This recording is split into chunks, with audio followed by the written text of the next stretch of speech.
Ako, si Francis Riudique at narito ang mga napapanahong balita. Naarestong muli ng Bureau of Immigration o BI ang puganteng Koreano na si Ik-yun noong March 9 sa isang tirahan sa Barangay Pangpang, Angeles City sa Pampanga. Ito'y sa tulong ng iba't ibang ahensya ng pulisya at intelihensya. Kasama niyang inaresto si Kang Chang-byum na natuklasang tumulong sa kanyang pagtakas at napatunayang wanted din sa South Korea dahil sa kasong pandaraya. Dahil sa kanilang pagtatangkang tumakas, sila ay itinuturing ng high-risk detainees at ililipat na sa BI Detention Facility sa Camp Bagong Diwa, Taguig na may mas mahigpit na seguridad.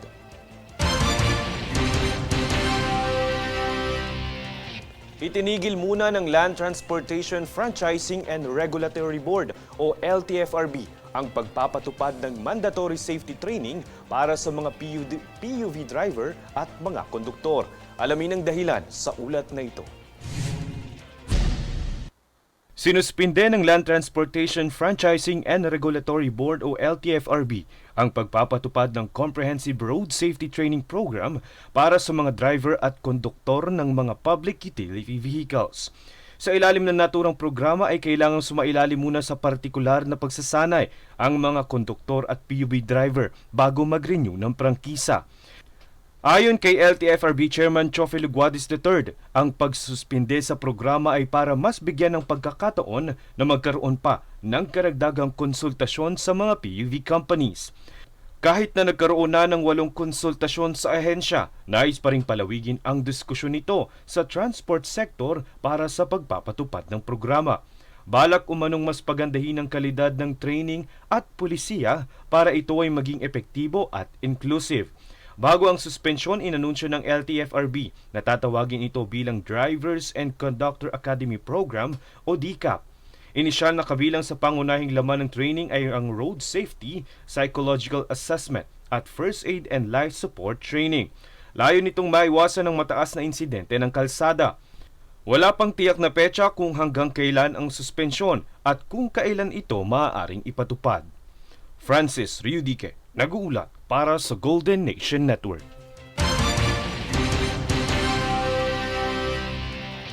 Babala naman po sa ating mga manonood, sensitibo ang nilalaman ng balitang ito. Lapnos na balat ang natamo ng isang content creator na kinilalang si Boy Tapang mula sa Kalinog, Iloilo matapos uminom at buhusan ang kanyang sarili ng gasolina. Hindi pa natapos doon, sinilaban pa niya ang kanyang sarili na nagresulta sa second-degree burns na kanyang natamo. Ayon sa vlogger, nagawa niya lamang ito para sa content of use at upang madagdagan ang kanyang followers. Sa ngayon, pinagsisisihan niya ang kanyang nagawang stunt na ayon sa doktor ay posibleng humantong sa coma, cancer at pagkamatay ng vlogger. Kami ang boses ng pagbabago. Ako si Francis Riudique at ito ang News Force. Sa ulo ng mga balita, mandatoryong paglalagay ng food warning labels nais ipatupad. Slovenia nangangailangan pa ng mas maraming Pilipinong manggagawa. Vlogger sa Iloilo sinilaban ang sarili para sa views. Comelec balak gawing 2 taon ang preparasyon para sa halalan 2028. Cyber warrant, kakaharapin ng mga fake account na nagpapakalat ng misinformation sa mga kandidato. At Mark Carney, kinilalang bagong liberal leader at susunod na Prime Minister ng Canada. Patas at pantay na balita, komprehensibong ulat para sa pulso ng masa. Ito ang News Force.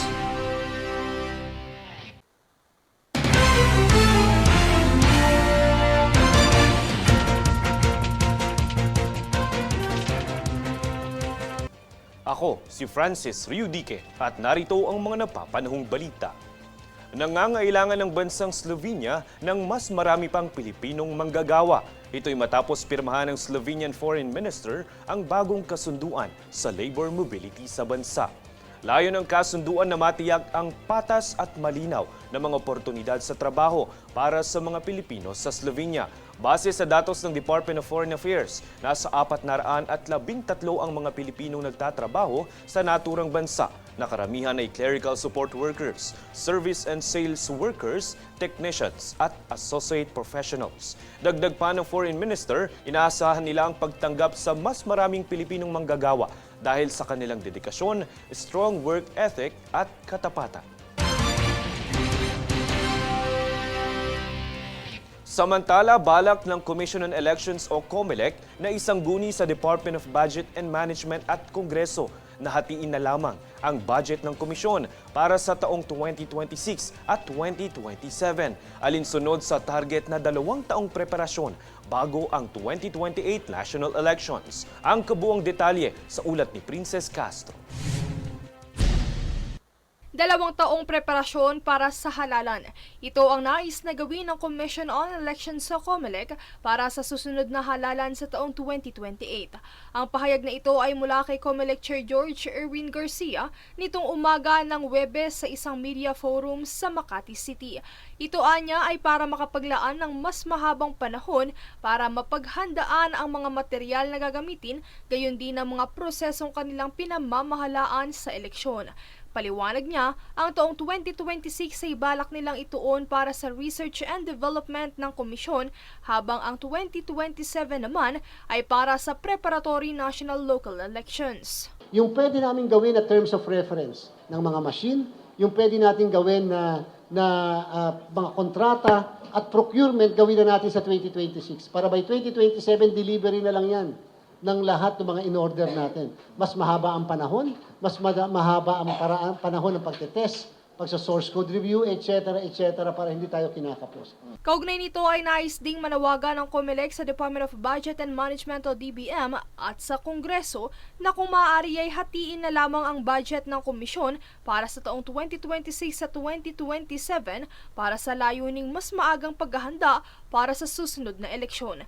Bukod dito ay mas pinalalawig din ng komisyon ang mga presumption nito upang tugunan ang mga isyong kinahaharap bago, kasagsagan at pagkatapos ng eleksyon. Kabilang dito ang pagmonitor sa pag-abuso sa state resources, fraud, mga irregularidad, vote buying, gayon din ang social media.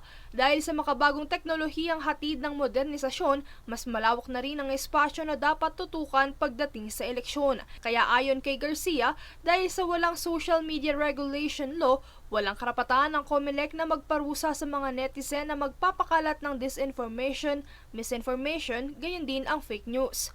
Kaya't mariin silang nananawagan sa mga online platforms na sila na ang mismong mag-take down sa mga account na ito dahil sa aminado ang COMELEC na kailangan nila ang suporta at tulong ng mga ito sa pagtugon sa naturang problema. Kaugnay nito ay isa rin sa mga isinali ng COMELEC sa kanilang presumption ay ang mga influencer na nag-e-endorso sa mga tumatakbong kandidato. Gayon din ang matagal nang tinutugunan ng komisyon ang issue sa vote buying. For example, sa vote buying, nakalagay na sa rules ngayon. And nobody had went to the Supreme Court to question that presumption since barangay and SK. May dala kang indelible ink, isang araw bago mag-eleksyon, pakalat-kalat ka sa barangay, nahuli ka, may dala kang eleksyon paraphernalia, presume ka na engage sa vote buying.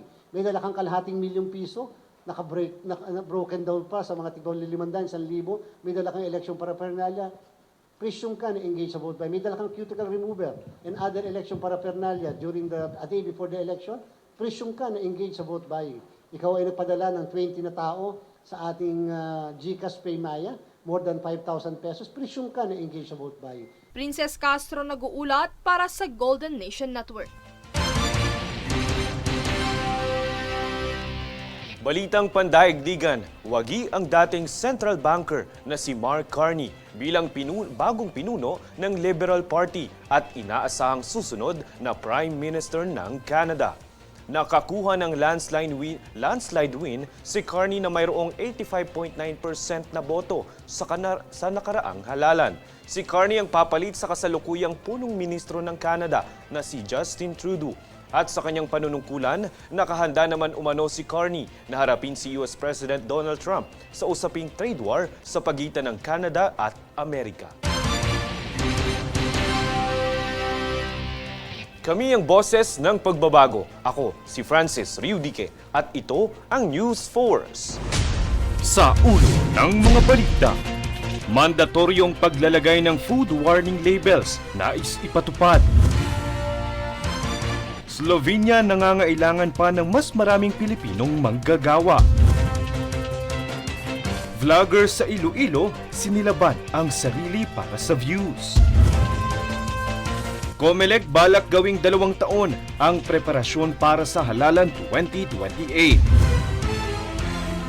Cyber warrant, kakaharapin ng mga fake account na nagpapakalat ng misinformation sa mga kandidato.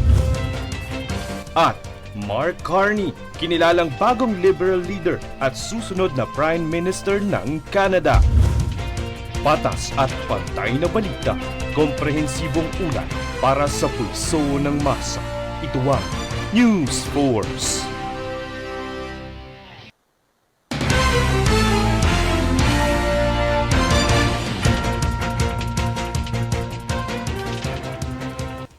Ako, si Francis Riudique at narito ang mga napapanahong balita.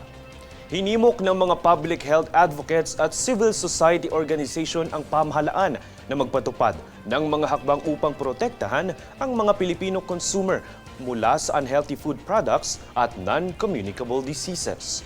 Kasama sa mga hakbang na ito ay ang paglalagay ng Nutrient Profile Model o NPM kasabay ng mandatoryong food warning label. Nais ng Healthy Philippines Alliance na magtatag ng NPM na may nakatakdang antas ng sugar, sodium at saturated fat sa mga pre-packaged na produktong pagkain. Naniniwala sila na ang naturang aksyon ay makatutulong sa mga consumer na iwasan ang mga produktong maaaring makapinsala sa kanila. Gayon din ang paghihikayat sa mga industriya na baguhin ang nilalaman ng kanilang mga produkto. Alinsunod sa kamakailang na reklamong natanggap ng PNP-ACG mula sa mga kumakandidato na ilang mga peking account online ang nagpapakalat ng mga maling impormasyon laban sa kanila. Nagbabala ang pulisya sa mga netizen na iwasan ng pag-post ng mga hindi verified na impormasyon upang hindi kumaharap sa legal na problema. Narito ang ulat ni Princess Castro.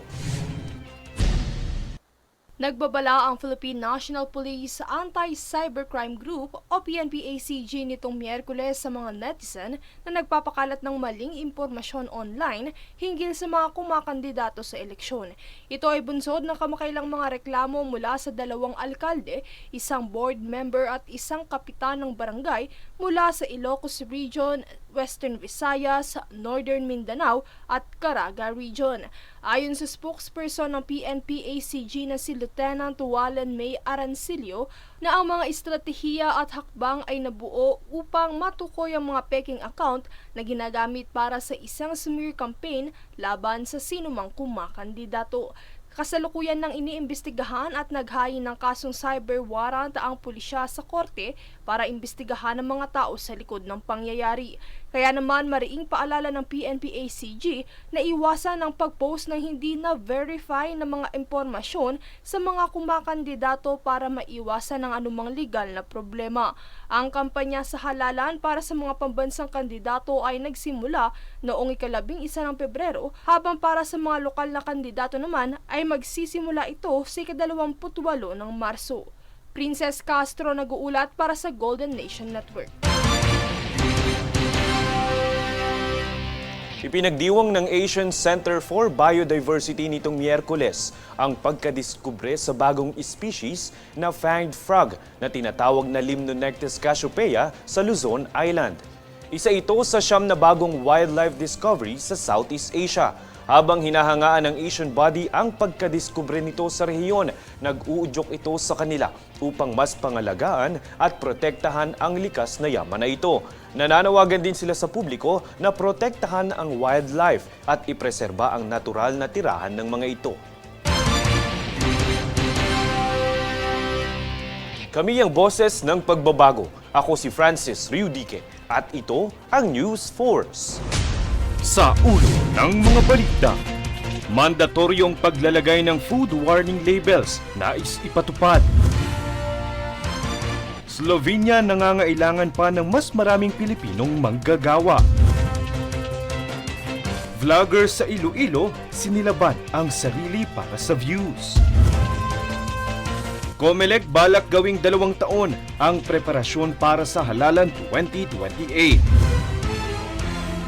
Cyber warrant, kakaharapin ng mga fake account na nagpapakalat ng misinformation sa mga kandidato.